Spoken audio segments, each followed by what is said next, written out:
from the Intergalactic Journal of Mechanics and Biology. The human cortical system is a marvel of biological engineering.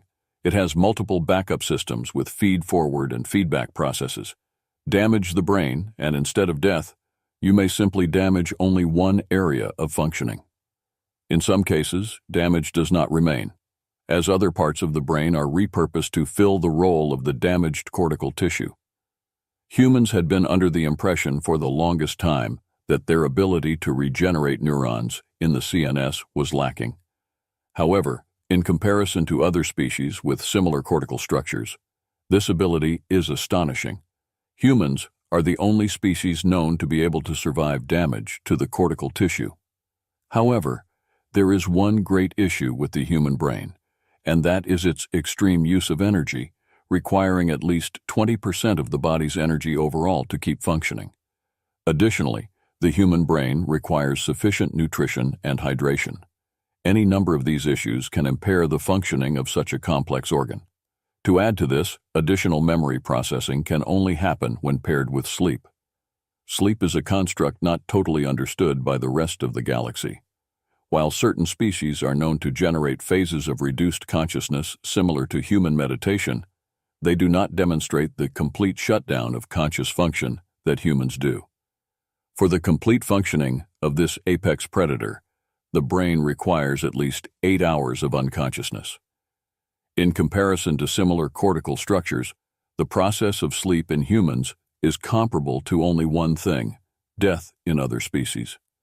The ship was quiet, terribly silent, with only the distant thrumming sound of the engines. It was an odd fact about human space life. For 8 hours or more of a solar cycle, the humans lay silent and unmoving, completely unaware of the world around them, lying as if dead. Now, after nearly a year aboard the human ship, Krill had gotten used to the odd fact, though it never ceased to amaze and, of course, still slightly terrify him. The first time this had happened, he had been horrified out of his mind. Nearly a year ago, it was his first day aboard the human ship, and he had spent the last 12 hours at Captain Veer's side, taking a tour of the ship and getting to know the human crew. The humans had been terrifying, but they had also been friendly, smiling at him with their sharp white teeth and predatory eyes. They had introduced him to their odd greeting behaviors, which they called handshakes and high fives. To his additional surprise, the humans had wasted no time in making fun of their human counterpart for the loss of his eye, still bandaged and heavily monitored by Krill and the other medics aboard the ship. Instead of feeling insulted, the man had laughed and joined in, declaring himself a Cyclops and adding another thing for Krill's increasing list of things to find out about. Interestingly, after a while, Krill had noticed an odd behavior among the humans. They were significantly slowing down, their eyes drooped, and occasionally one of them would open their mouth wide and take a massive breath as they did so, a yawn. By one of them yawning, it would begin a chain reaction among multiple other humans in the vicinity. Eventually, the captain laid a hand on his arm. "Well, Krill, that's the ship for you. Now go get some rest. If you have any questions, I'll be in my quarters." Following their captain's example, the rest of the crew slowly disbanded. The ship grew oddly quiet, and the humans had vanished. Krill wandered about the ship, marveling at the equally intricate structures and barbaric constructions employed by the humans. He had so many questions, and he was sure one of the humans would be willing to answer them. The problem was finding a human, as it seemed that there was no one aboard the ship. The lights were dimmed eerily, and there was no sound. None of the usual blabbering of humans echoing around, but the distant roar of the engines. Krill wandered around for some minutes, opening doors and peeking inside but finding nothing. Eventually, he made his way towards the crew's quarters, peeping inside rooms and down hallways. One door opened before him into darkness with a quiet hiss, and what he saw there froze him in fear. An entire group of humans lay flat on their backs, eyes closed, unmoving, and in various poses of distress. Some lay on their backs, others flat on their faces, all completely unmoving. Were they dead? Krill backed from the room, body thrumming with fear. What could have done this? What could have destroyed 10 humans without so much as a fight or a scream? This couldn't be right. He rushed to the next door as fast as he could, sliding it open with another hiss, only to be caught by the same sight. Humans lying in the darkness, unmoving, mouths open, some of them leaking a clear fluid. Krill backed away again. This was terrible, horrible. What could have gone wrong? He needed to tell the captain. He needed to warn someone. Turning, he deflated the hydrogen sac at his back, giving him greater mobility to scurry over the ground, down the hall, and up the stairs to the captain's quarters. Even here, there were no sounds. He hurried down the hallway and towards the captain's door. There came the same hiss as the door folded inward, opening up into the darkening void. Oh no. And there he lay, curled up on his side, knees drawn to his chest. Krill would have guessed that his posture was defensive. His head was down, chin covering his neck, his knees were drawn up, blocking the exposed frontal organs. Had something attacked him, killed him as he defended himself here in the dark? Clear fluid oozed from the corner of his lips, glittering dimly in the light. His body was only slightly colder than it had been before. He must have died recently. Krill took a tentative step forward into the room. It was just him now, and he had to figure out what happened. He stepped a little closer, foot knocking lightly into a boot which was discarded on the floor, and the corpse jolted upwards. Krill let out a shrill cry of horror. The corpse let off a similar yelp of surprise and leaped to its feet. A light flashed on somewhere. Krill staggered backward, tripping over another boot and falling to the floor. The corpse lurched around for a moment, cursing and covering its eyes before saying, "Krill, what's going on?" Krill tilted his head in confusion. "Captain?" "No, the Easter Bunny. Yeah, it's me." The human blinked a foggy green eye at him. "What the hell are you doing?" Krill stammered. "The rest of the crew." He was shaking heavily. The captain narrowed his eye in confusion. "Dead? All of them? Were they still breathing?" Krill shook his head. Well, they weren't moving that I could see, and their body temperatures were very low." The captain paused and sat back on the squishy bench with a subdued chuckle. "Krill, the crew is asleep." "Asleep?" he asked in confusion. The captain nodded. "Yes, asleep. It's when we shut our bodies down to, preserve energy or something. It helps with learning and memory, and it cleans things out. Also speeds up the healing process." He motioned to his recently lost eye. "Very important if you want to avoid infection. And I need at least 8 hours of it, so if you don't mind." Sorry, Captain," Krill said while shuffling away awkwardly. The human waved, confusing him even more, and then returned to a supine position. "It's all right, Krill. Never occurred to me that you guys didn't sleep. Everyone I know personally does it." "Oh." After some more of these scary nights, as the human called it, weird. Since there was no solar body which would cause such a cycle in a spaceship, or was there? Krill would rather not want to visit engineering and find out about their power source.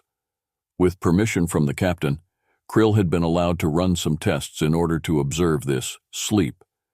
Using advanced imaging techniques, Krill was able to recreate what the humans felt and saw during these times, while also monitoring their physiological functions. What he found was terrifying. The captain closed his eye and grew very still. At first, there was nothing, but after a few minutes, the heart rate began to slow dramatically. It dropped from 80 to 70, then to 60. At 58, Krill panicked, waking the human with a sudden jolt and a curse. "Human, are you okay?" "Yes," hesitantly. "I won't be if you startle me like that again." Krill bashfully let him go back, holding himself back from waking the humans as his heart slowed again.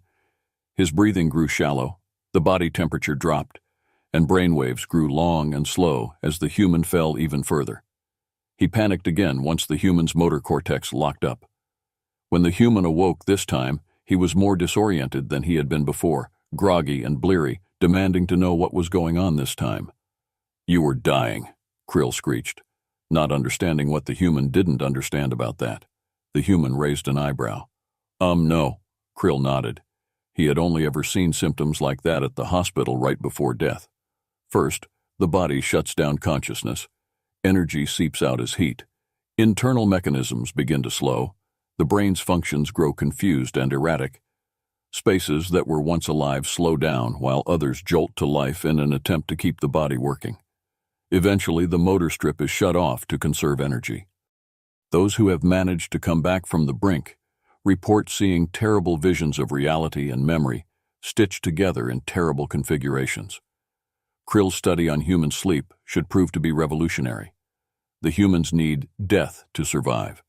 Every night, when the lights dim and the ship quiets, the humans willingly and enthusiastically slip towards the void, taking their bodies and their minds to the very brink of death. Their body heat, heart rate, and breathing drop to unsustainable daytime levels. Their body goes stiff and unmoving as they are assailed with these pre-death visions. But do humans fear this? The answer is a resounding no. The humans revel in the nightly dance with the void. They willingly slip in and out, taunting the darkness for hours on end, even as their bodies draw energy from the blackness. Tell a human those things, and they will laugh in your face. They know death on an intimate level, so much so that they cannot fathom the similarities that we see. They do not just take joy in this nightly activity, but they need it. They pull their vitality directly from death itself. The longer a human goes without this nightly dance, the more likely they are to succumb completely to the void. We, the galactic community, knew humans were a death-form species from a death world, worshipping death, and now we know why. The young spend the greatest time here. Children and babies sleep more, while the elderly spend less time asleep, as if aware of their proximity to the blackness. The humans won't admit it, but there is proof of what we say. The hypnic jerk, as the humans coined it, describes the sudden, violent wakefulness accompanied by an immense increase in body function and startle response. Some humans have gone so far as to suggest this is their cortical reaction to the brain confusing the process of falling asleep with dying. What the humans don't understand is just how right they are. Hey kid, want another story? Yeah, I thought so. Well, don't you worry, you story lover, we've got another awesome story coming up right at you in just a sec. Krill had never actually met a human. Of course, he had heard about them. As a trauma doctor at the second largest medical facility in the quadrant, they received many visitors and stories from far across the galaxy. The humans weren't a new topic of discussion. They had been around for a while and were slowly beginning to spread outward from their home world. Every day, more and more species were bringing stories of this strange race of predators. It used to be that the stories were told secondhand, a friend of a friend sort of thing, but more and more were coming in with supposed stories of personal encounters. While humans weren't a new topic of discussion, they were certainly becoming a popular one. Every week, it seemed another visitor was bringing in another thrilling story of the crazy Deathworlders. Krill doubted many of the stories. As a medical professional, he relied on hard science and facts, not prone to flights of fancy. But one fateful solar cycle, he witnessed something that would change his opinion forever. It was a slow day. Most transports and stock ships had transferred out the day before, taking crews and accidents along with them. Krill floated aimlessly through the halls, checking on patients and occasionally sending a memo to a colleague. All this was easily done with 4 independent limbs, as well as 4 separate cortical hemispheres. Lights in the building suddenly flashed red. Radio signals pulled against his lateral receptors, and as he turned to race down the hallway, the radio signals morphed into a voice. Doctor, we have an emergency SOS from the UNSC Stabby requesting immediate medical assistance. The words used were unfamiliar to Krill as he took the next hallway at speed. Species scan indicates a human freeland ship. If it weren't for his medical training, he might have stopped in shock. Repeat, humans, it's humans. I'm sending the biological map now. The radio signals morphed, and the lateral cortical zone of his right posterior unit decoded the image. The shown human was an odd creature, 10 units tall, bipedal, with an endoskeleton and 2 attached cortical hemispheres, heavily carbon-based, running by a circulatory pump and a complex set of smooth muscle tubes.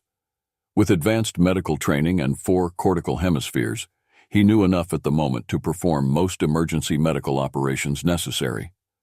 Upon seeing the biomap, he was almost 100% sure those stories about these creatures he had heard had been false. They did not seem that special.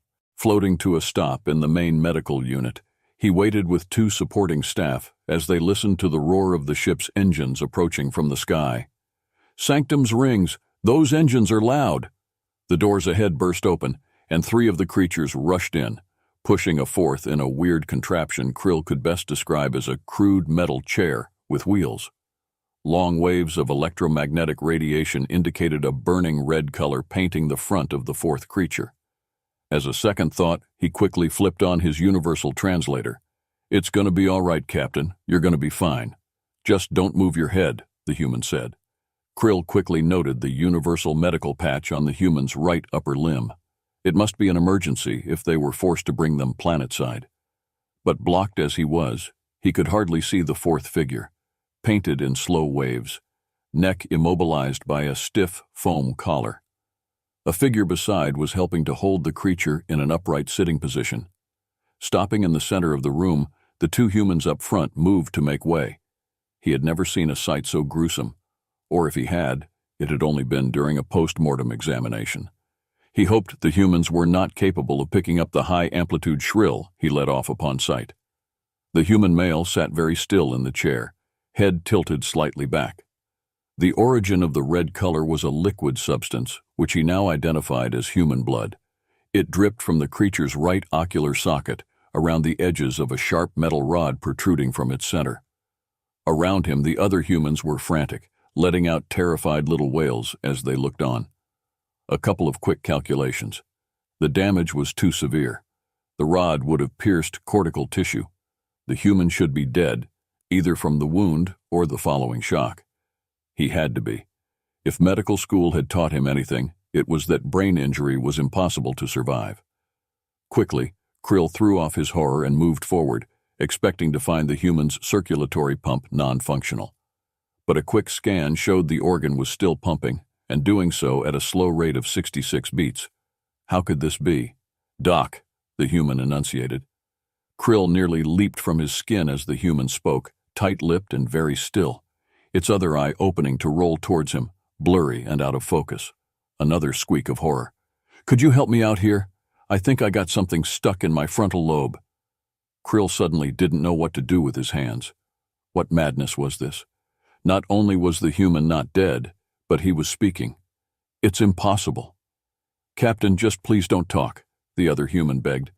"Just listen to me for a sec and stop freaking out. I'm the one with this damn thing sticking out of my brain." The group around him got quiet. Krill moved forward, although still shocked. His medical training took over and he started doing an, albeit slow, examination. "Do you feel pain?" Krill asked in shocked curiosity.